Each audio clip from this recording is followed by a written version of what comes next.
حضرت ابو ہریرہ رضی اللہ تعالیٰ عنہ سے روایت ہے کہ رسول اللہ صلی اللہ علیہ وسلم کی خدمت میں ایک مرتبہ فقراء مہاجرین جمع ہو کر حاضر ہوئے اور عرض کیا، یا رسول اللہ، یہ مالدار سارے بلند درجے لے اڑے اور ہمیشہ کی رہنے والی نعمتیں انہی کے حصے میں آ گئی۔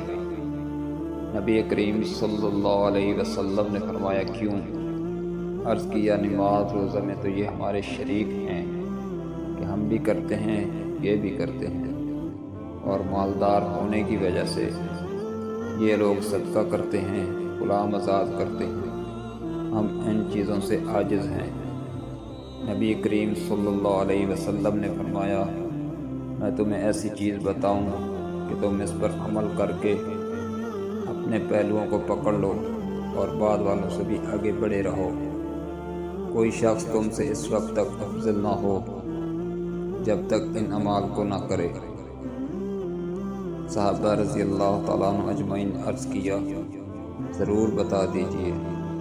ارشاد فرمایا کہ ہر نماز کے بعد سبحان اللہ، الحمدللہ، اللہ اکبر 33 مرتبہ پڑھ لیا کرو۔ ان حضرات نے شروع کر دیا، مگر اس زمانہ کے مالدار بھی اسی نمونہ کے تھے، انہوں نے بھی معلوم ہونے پر شروع کر دیا۔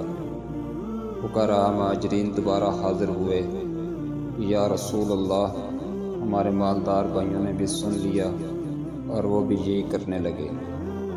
نبی کریم صلی اللہ علیہ وسلم نے فرمایا، یہ اللہ کا فضل ہے، جس کو چاہے عطا کرے، اس کو کون روک سکتا ہے؟